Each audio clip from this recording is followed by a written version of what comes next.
नमस्कार, स्वागत स्वीकार कीजिए लक्ष्य आर्य का और स्वागत है आपका दूरदर्शन के विशेष कार्यक्रम इस हफ्ते विशेष में। गूंज रहा है दुनिया भर में जय हिंद का नारा, क्योंकि चमक रहा है आसमान में तिरंगा हमारा। देश भर में 78वां स्वतंत्रता दिवस हर्षोल्लास और समारोह पूर्वक मनाया गया। इसी कड़ी में प्रदेश भर में हर घर तिरंगा अभियान के तहत अनेकानेक कार्यक्रम आयोजित किए गए। अमृत महोत्सव के तहत शुरुआत हुई इस हर घर तिरंगे अभियान की और आज ये अभियान एक जन आंदोलन बन चुका है। घर तिरंगा, हर घर तिरंगा, घर तिरंगा, हर घर तिरंगा। आजादी के अमृत महोत्सव के तहत शुरू हुई पहल हर घर तिरंगा आज एक जन आंदोलन बन चुका है। इस हफ्ते देश ने अपना 78वां स्वतंत्रता दिवस हर्षोल्लास से मनाया। वहीं देश के हर घर पर लहराता तिरंगा राष्ट्रीय एकता और अखंडता का प्रतीक बनकर सामने आया। हमारे माननीय प्रधानमंत्री जी ने जिस तरह से एक एक व्यक्ति को राष्ट्र प्रेम की भावना से जोड़ा है, वो बहुत ही सराहनीय कार्य है और हम सभी को इससे जुड़ना चाहिए। यशस्वी प्रधानमंत्री आदरणीय नरेंद्र मोदी जी के नेतृत्व के अंदर हर घर तिरंगा अभियान चल रहा है और इसके तहत करोड़ों देशवासी जुड़ चुके हैं और तिरंगा हमारी शान है हमारे, क्योंकि अभी हाल ही में हमारे खिलाड़ियों ने पेरिस की धरा के ऊपर जिस तरह तिरंगा एक वहां लहराता हुआ देखकर दूसरे देश की धरा पर हम तिरंगा देखते हैं तो हमारा सीना गर्व से चौड़ा हो जाता है। हमें भारतीय होने पर हमें गर्व महसूस होता है। बहुत ही जोश के साथ हमारे सारे जिलावासी इसके अंदर पार्टिसिपेट किए हैं। बच्चे हों, महिलाएं हों, पुरुष हों, सभी विभाग, नगर पालिका, मेरे साथ हमारे एसपी साहब भी हैं और सभी में जो देश भावना है वो ओतप्रोत होकर आ रही है। कई कार्यक्रम इस अवसर पर आयोजित किए जा रहे हैं। इसमें हमारे पुलिस के अधिकारी और परिवारजन भी पूरी सहभागिता निभा रहे हैं। हर घर तिरंगा अभियान की शुरुआत आजादी के अमृत महोत्सव यानी 75वीं वर्षगांठ के मौके पर प्रधानमंत्री नरेंद्र मोदी द्वारा की गई थी। हर वर्ष 13 से 15 अगस्त तक मनाए जाने वाले इस अभियान के अंतर्गत लोगों को अपने घरों पर राष्ट्रीय ध्वज फहराने की अपील की जाती है। इस वर्ष भी देश और प्रदेश भर में हर घर तिरंगा को लेकर अनेक कार्यक्रम आयोजित किए गए। हर घर तिरंगा हो और हर एक के दिल में देशभक्ति हो। मैराथन बांधते हुए गए और वापस से खेल संकुल आए, मुझे बहुत मजा आया और मैं यही अपील करूंगा कि हर घर तिरंगा हो। पूरे देश के अंदर यह चेतना जागृत हो रही है। हमारे बाड़ी उपखंड धौलपुर जिले का प्रमुख शहर है। यहाँ पर युवाओं में चेतना जागृत करने के लिए तिरंगा रैली निकाली जा रही है और हम आह्वान करते हैं आम लोगों को, हर घर तिरंगा होना चाहिए 15 अगस्त के दिन और देश के अंदर देशभक्ति का जो जज्बा है वो लगातार बढ़ना चाहिए। पुलिस छात्र छात्राओं के अलावा बाड़ी के गणमान्य नागरिक भी आए हैं। हमारे अंदर भी प्रेरणा आती है दूसरों को जागरूक करने की, बताने की भाई हमें हर घर झंडा लहराना चाहिए, आवश्यक जरूरी है लहराना। यहाँ प्रधानमंत्री ने हर घर तिरंगा लगाने की युक्ति अपनाई है, जिसमें हम ना सारे स्कूल के अंदर रैली निकाल रहे हैं, नारे लगा रहे हैं, जगह जगह से आ रहे हैं, सारे स्कूल के आ रहे हैं, इसलिए हमने यहाँ रैली शुरू की है। जो हर घर तिरंगा अभियान के माध्यम से अपने घर पर राष्ट्रीय ध्वज को फहराना राष्ट्र निर्माण में हमारी प्रतिबद्धता को दर्शाता है। वहीं तिरंगे के 3 रंग, केसरिया जो बलिदान का प्रतीक है, वहीं सफेद शांति और हरा प्रगति का प्रतीक है, देश के प्रति हमारी जिम्मेदारी और कर्तव्य को भी बताता है। हर घर तिरंगा अभियान का उद्देश्य देश के लोगों में देशभक्ति की भावना जागृत कर राष्ट्रीय ध्वज के बारे में जागरूकता बढ़ाना है। इसी कड़ी में सूचना एवं प्रसारण मंत्रालय द्वारा स्वतंत्रता संग्राम से लेकर आजादी मिलने तक राष्ट्रीय ध्वज के विकसित होने के सफर पर एक वीडियो भी साझा किया गया।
बीकानेर की सुनहरी नक्काशी के बारे में तो आपने सुना ही होगा, परंतु इस 78वें स्वतंत्रता दिवस पे राम कुमार की सुनहरी नक्काशी ने इस स्वतंत्रता दिवस को और भी खास बना दिया।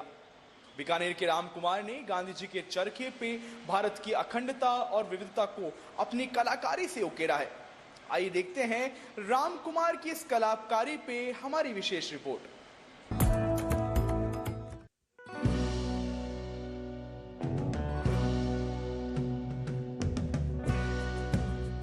हजार हवेलियों के शहर के नाम से मशहूर बीकानेर शहर आज अपनी सांस्कृतिक विरासत के साथ आगे बढ़ रहा है। बीकानेर एकमात्र ऐसा शहर है जिसकी उस्ता कला यानी सोने की नक्काशी कलाकारी पूरी दुनिया में प्रसिद्ध है और इसी प्राचीन कला के साथ बीकानेर के रहने वाले आर्टिस्ट राम कुमार भादानी ने महात्मा गांधी के प्रिय चरखे में पूरे देश को पिरोने का प्रयास किया है। राम कुमार कहते हैं कि उनके मन में एक विचार आया कि कुछ ऐसा बनाया जाए जो विविधता में एकता और भारत की एकरूपता और अखंडता को प्रदर्शित करे और ऐसा लगे कि एक जगह पूरा भारत है। मैं बीकानेर की सुनहरी कलम पर कार्य कर रहा हूँ। पिछले 15 साल मेरे को इस कार्य को करते हुए हो गए। मैंने इसमें लकड़ी के एक चरखा बनाया है जिसके ऊपर मैंने सुनहरी नक्काशी का काम किया है, जो कि उस्ता कला के नाम से भी प्रख्यात है। इस चरखे की मैंने बनाने लगभग 3 साल का समय लगा है। इसमें मैंने सारा काम सोने के वर्कों से किया है, इसके साथ मीनाकारी से इसमें नक्काशी की है।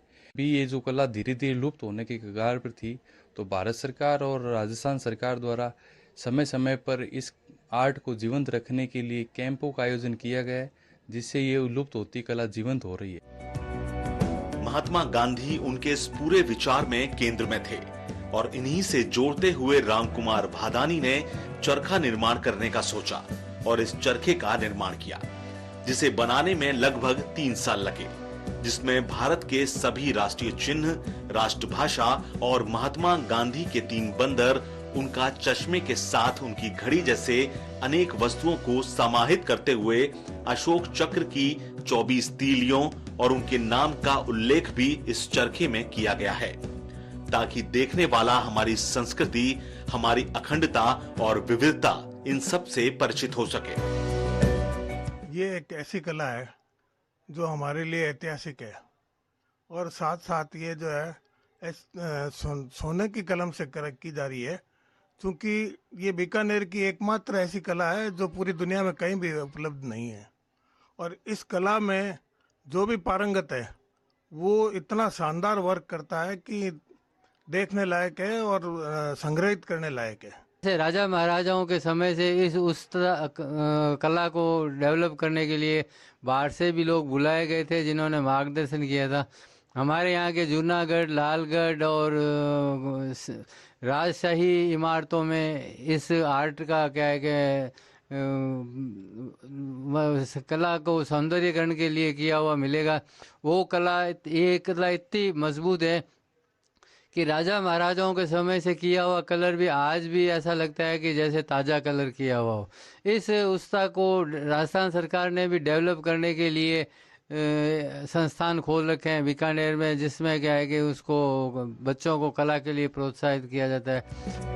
राम कुमार का कहना है कि उनके द्वारा निर्माण किया गया यह चरखा भारत की संसद में स्थापित हो, ताकि लोग इस चरखे को देखकर हमारे देश की संस्कृति को समझें और बीकानेर की यह कला भी एक मंच पर स्थान पा सके। दूरदर्शन समाचार के लिए बीकानेर से मोहम्मद रफीक पठान की रिपोर्ट। आज भारत दुनिया भर ही नहीं बल्कि अंतरिक्ष में भी अपनी छाप छोड़ रहा है। चंद्रयान की सफल लैंडिंग के बाद प्रधानमंत्री नरेंद्र मोदी के इस पहल के बाद में हर वर्ष 23 अगस्त को राष्ट्रीय अंतरिक्ष दिवस मनाने की घोषणा की गई। इस साल 23 अगस्त को भारत अपना पहला अंतरिक्ष दिवस मना रहा है। आइए जानते हैं इस अंतरिक्ष दिवस पर विशेष इस रिपोर्ट पे।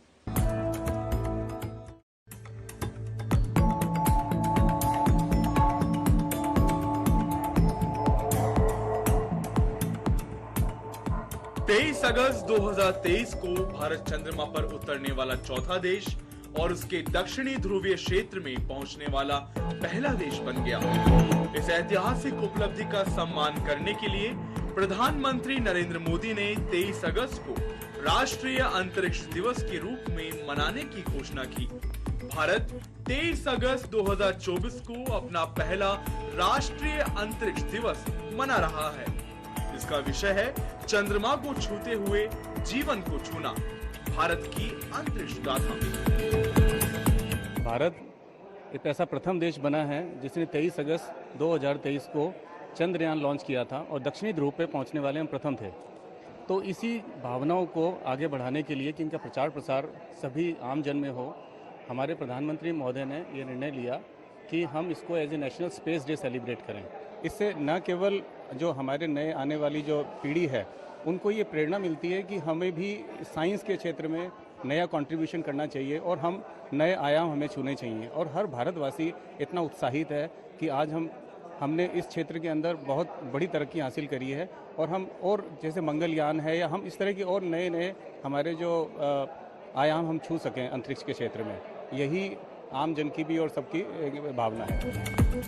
इस अवसर पर अंतरिक्ष में भारत की उल्लेखनीय उपलब्धियों और समाज को होने वाले लाभ के साथ सभी क्षेत्रों के लोगों के लिए भारतीय अंतरिक्ष कार्यक्रम से जुड़ने के असीम अवसरों को उजागर करने वाले अनेक कार्यक्रम आयोजित किए जाएंगे।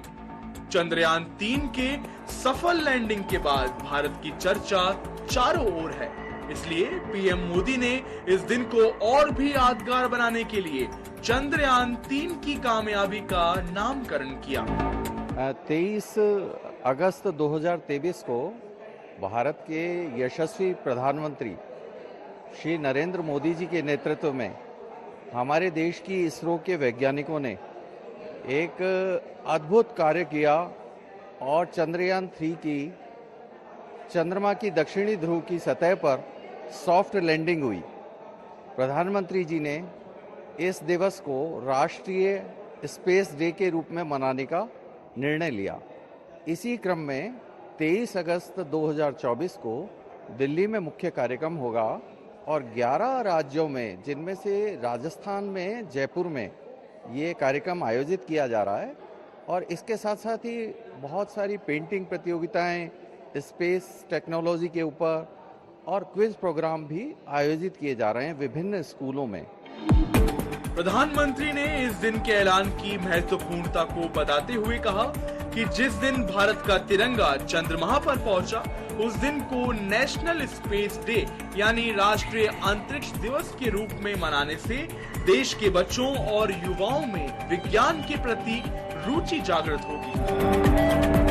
वहीं शुक्रवार को इंडियन स्पेस रिसर्च ऑर्गेनाइजेशन यानी इसरो ने देश के सबसे छोटे रॉकेट SSLV-D3 से अर्थ ऑब्जर्वेशन सैटेलाइट 8 EOS 8 को श्रीहरिकोटा के सतीश धवन स्पेस सेंटर से लॉन्च किया। ये सैटेलाइट पृथ्वी की कक्षा से बाहर करीब 475 किलोमीटर ऊपर स्थापित किया गया है। EOS 8 सैटेलाइट का मकसद पर्यावरण और आपदा को लेकर सटीक जानकारी देना है। इस कदम के साथ भारत अंतरिक्ष के क्षेत्र में एक फिर से नया कीर्तिमान स्थापित करने को जा रहा है।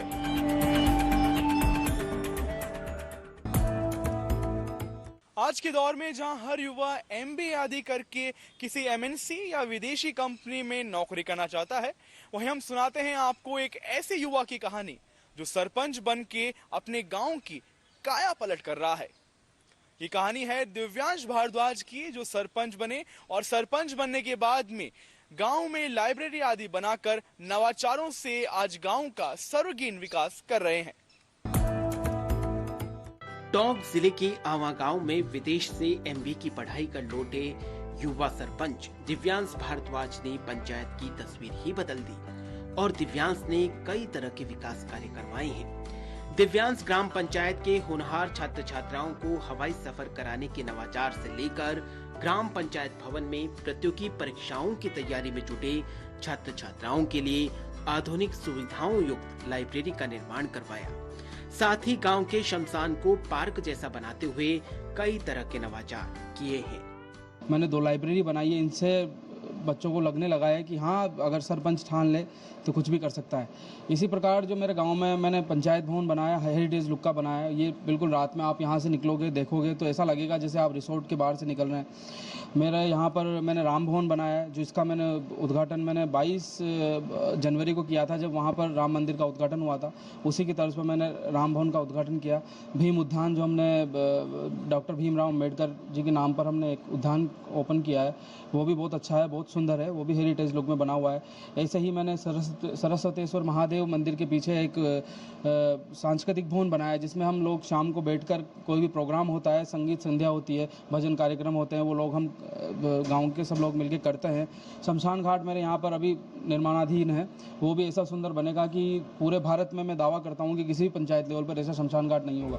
दिव्यांश भारद्वाज का कहना है कि साल 2020 में उन्होंने अपने गांव में सरपंच का चुनाव लड़ने का निर्णय लिया, तो गांव के युवाओं के साथ हर तबके का उन्हें सहयोग मिला और सरपंच बनने के बाद गांव में नवाचार करते हुए युवाओं के सपनों को साकार करने के लिए गांव में वातानुकूलित लाइब्रेरी बनाई, जिसमें छात्र छात्राओं के लिए अलग अलग बैठने की व्यवस्थाएं की गई, जिससे प्रतियोगी परीक्षाओं की तैयारियों में जुटे युवाओं को काफी संबल मिला। सबसे बढ़िया काम तो यह लगा कि हमारे गांव में ये लाइब्रेरी बनवा के इन्होंने बहुत अच्छा काम किया है। पहले तो हमारे यहाँ बच्चों की संख्या ज़्यादा हो गई थी, तो लाइब्रेरी की सीटें कम थी, तो उन्होंने लड़कियों के लिए अलग लाइब्रेरी बनवाई। इससे हमें बहुत प्रोत्साहित हुए। इससे हमारे जब ये सरपंच साहब बने थे तो इन्होंने घोषणा की थी, मैंने पेपर में पढ़ा था कि ये बच्चों को हवाई यात्रा करवाएंगे।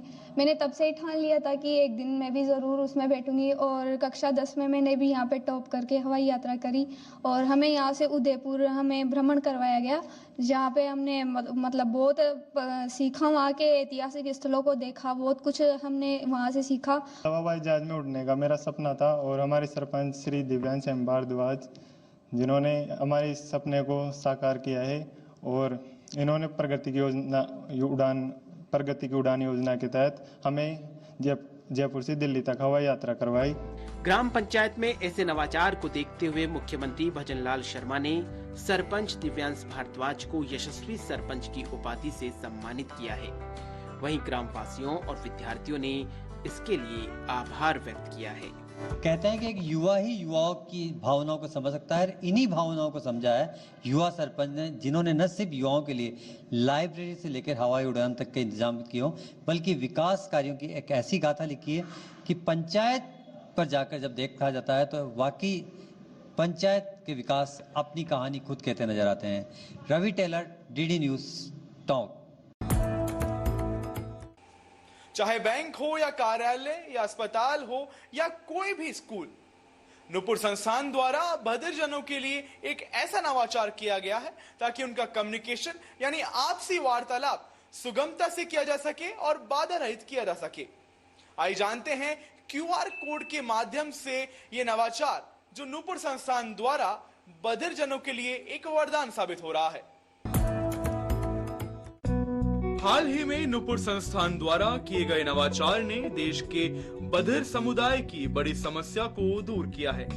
नूपुर संस्थान के नवाचार संवाद कनेक्ट के माध्यम से जनता के सीधा संपर्क वाले सभी स्थानों को बधिर जन के लिए बाधा मुक्त बनाते हुए संस्था द्वारा संवाद के विशेष QR स्टिकर को स्कैन कर पल भर में सांकेतिक भाषा के द्विभाषियों की मदद निशुल्क ली जा सकती है। इसके लिए बधिर यूजर अथवा सेवा प्रदाता को किसी तरह का शुल्क नहीं देना है और ना ही किसी प्रकार का कोई ऐप अथवा सॉफ्टवेयर डाउनलोड करना पड़ेगा। अभी कोई डेफ हमारे पास आएगा और सिंपली उसे ऐप को डाउनलोड करने की आवश्यकता नहीं है, किसी सॉफ्टवेयर को डाउनलोड करने की जरूरत नहीं है। वो QR कोड स्कैन करें, जितना आपको किसी पेमेंट करने के लिए आपको समय लगता है उतना ही प्रोसेस आपको इस QR कोड के स्कैन करने के बाद आप इंटरप्रेटर से कनेक्ट हो जाते हैं। ये जैसे आप इंटरप्रेटर से कनेक्ट होते हैं तो तुरंत प्रभाव से आप अपना जो कंसर्न है वो उससे बता सकते हैं कि मैं फला व्यक्ति हूं और मैं यहाँ से ताल्लुक़ रखता हूं और मेरे साथ ये समस्या हो गई है। हाल ही में संवाद कनेक्ट की सेवाओं को पुलिस थानों, airport, railway station, bank, hospital और लो फ्लोर बस सेवाओं में टेस्टिंग की गई है। आपातकाल सेवाओं में भी इस सेवा का सफल परीक्षण किया गया है, जिसमें 112 के कॉल सेंटर में दुभाषियों की मौजूदगी में बधिर महिला शिकायतकर्ता की शिकायत पर दुभाषिया द्वारा संकेतों में समस्या जानकर पुलिस टीम भेजी गई और पुलिस टीम पहुंचने के बाद दूसरे दुभाषी द्वारा मौके पर पुलिस को घटनाक्रम की जानकारी पुलिस कर्मियों को देते हुए बधिर महिला की शिकायत का निस्तारण किया गया। 112 की सेवाओं को बधिर व्यक्तियों की पहुंच तक बनाए जाने पर बधिर महिला और उसके साथी ने आभार जताया। हमारी शिक्षा इतनी अच्छी हो नहीं पाई है। हमारे जितने भी टीचर थे वो ओरल एजुकेशन में ज़्यादा काम करते थे, वो कभी भी हमें वर्ड्स का सही मायना नहीं बता पाए और उसकी वजह से आज तक हमें जानकारी नहीं है। हमने केवल कॉपी करना सीखा है और कॉपी करके उतारना और बस को फॉलो किया है, लेकिन समझ में आने वाली बात एजुकेशन जो होती है कि जिसे समझा जाए और जो मेन स्ट्रीम में शामिल होने के लिए जो शिक्षा चाहिए वो हमने आज तक फॉलो नहीं की। अब ऐसे में हम लोगों ने अपना 10, 12 सब कुछ कर लिया, लेकिन आज भी हम लोग बेसिक कम्युनिकेशन के लिए इंटरप्रेटर्स के ऊपर निर्भर होना पड़ता है। लगातार अलग अलग ऑफिस में लेके जाने में हमें इंटरप्रेटर्स की आवश्यकता पड़ती थी, बट अब लाने की जरूरत है। अब तो सिंपली स्कैन करना है और आपकी बात को दूर बैठा व्यक्ति आपको इंटरप्रेट कर देता है। पहले बड़ा दिक्कत होता है हमें आदमी ढूंढने में, लाना, लोगों से मिलने में, बात करने में। अब सिंपली हम QR कोड स्कैन करते हैं और बिल्कुल तनाव मुक्त होकर अपनी कम्युनिकेशन उनके सामने अपने रख देते हैं। तो मेरे फादर और मदर है, दोनों डेफ हैं। बहुत सारे ऐसा होते हैं जिनके जो डेफ होते हैं उनके हियरिंग चाइल्ड होते हैं, वो कोडा होते हैं। और मेरा ये रोल है कि जैसे मैं एज अ ग्रो हुई हूँ, जैसे बचपन से फादर मदर दोनों डेफ हैं, तो मेरे को मतलब ऐसा होता है कि कई जगह ना बहुत सारी ऐसा देखना सुनना पड़ता है कि यार तुम्हारे फादर मदर दोनों डेफ है, मतलब हाउ कैन यू ग्रो, कि आप कैसे ग्रो कर पा रहे हो। तो बहुत सारी प्रॉब्लम्स फेस करनी पड़ी, बट हो जाता है ना कि फादर मदर दोनों डेफ है, आपको साइन लैंग्वेज भी आती है और फिर मैंने ग्रो किया उनके साथ में। और इसकी इम्पोर्टेंस तो ये है कि मैं अभी बचपन से मतलब जैसा कि देखते आई हूँ, साइन लैंग्वेज ही है मेरी भी लैंग्वेज, मैंने इनसे सीखी है। RPWD एक्ट 2016 की गाइडलाइन सभी सार्वजनिक स्थानों, भवनों के साथ सरकारी व गैर सरकारी संस्थानों के लिए नियम बताती है, परंतु नियमों की पालना नहीं होने से ये समाज अपनी रोजमर्रा की समस्याओं से जूझ रहा है। आमतौर पर सार्वजनिक स्थानों पर हमने व्हीलचेयर व फर्श पर विशेष पट्टी या रैंप आदि तो अवश्य देखा होगा, परंतु बधिर समुदाय के लिए इन सार्वजनिक स्थानों पर कोई सुविधा उपलब्ध नहीं है। सरकार ने दिव्यांगजनों के लिए RPWD एक्ट 2016 बनाया, उसमें अमेंडमेंट करके 2017 भी आया, जिसमें जो भी दिव्यांगजन है, मूक बधिर है, उनकी सहायता कैसे की जाए, किस प्रकार से मतलब गवर्नमेंट और गवर्नमेंट बॉडीज़ बाध्य हैं। RPWD एक्ट 45 ये कहता है कि इस एक्ट के लागू होने के 5 साल में सभी जितने भी गवर्नमेंट के ऑफिसेज हैं उनको सुगम्य बनाया जाए, लेकिन हम लोग देखते हैं कि आज भी वो ऑफिसेज सुगम नहीं है। RPWD एक्ट में ये बताया गया कि परिवहन के जितने भी साधन हैं, जो भी हमारे बस स्टॉप है, रेलवे स्टेशन हैं, वो इनके लिए सुगम बनाए जाएं। लेकिन सुगम बनाने के नाम पे क्या होता है, सिर्फ एक रैंप बना दिया जाता है। रैंप के अलावा भी 21 प्रकार की जो लोग हैं, दिव्यांगताएं हैं, जिनमें से मूक बधिर भी हैं, उनकी साइन लैंग्वेज होती है, वो किसी को बता नहीं पाते कि कहाँ जाना है, कैसे जाना है, वो नहीं बता पाते। ऐसे में अपनी रोजमर्रा की आवश्यकताओं की पूर्ति के लिए मुख्य धारा में शामिल किस प्रकार हो सकता है। ऐसी स्थिति में नूपुर संस्थान द्वारा नवाचार और निरंतर प्रयास से बधिर सहायता में वरदान साबित हो रहे हैं।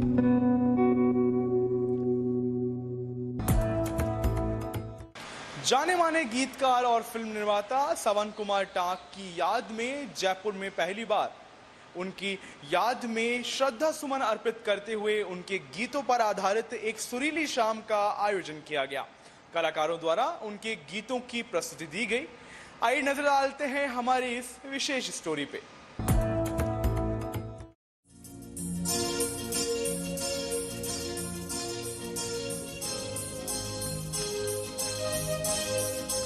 जाने माने फिल्म निर्माता, निर्देशक और गीतकार सावन कुमार टाक की याद में जयपुर में पहली बार उनकी फिल्मों के सुपरहिट गीतों से सजी शाम का आयोजन किया गया। जिंदगी प्यार का गीत है, इसे हर दिल को गाना पड़ेगा। इस मौके पर संगीतकार और सावन कुमार की पत्नी उषा खन्ना, फिल्म अभिनेत्री पद्मिनी कोल्हापुरी, अभिनेता अनिल धवन और हास्य कलाकार एहसास कुरैशी सहित कई हस्तियों ने इस गीत भरी शाम में उपस्थित होकर अपनी श्रद्धांजलि सावन कुमार टाक को प्रस्तुत की। सावन कुमार टाक का फिल्म और संगीत की दुनिया में एक अद्भुत योगदान रहा। उनकी याद में श्रद्धांजलि स्वरूप उनको गीत प्रस्तुत कर ये कार्यक्रम ने मानो समा बांध दिया। उनकी याद में कलाकारों द्वारा उनके गीत संगीत जिंदगी प्यार का गीत है, चांद सितारे कौन सुनेगा और मधुबन खुशबू देता है आदि गीतों से उन्हें श्रद्धा सुमन अर्पित किया गया।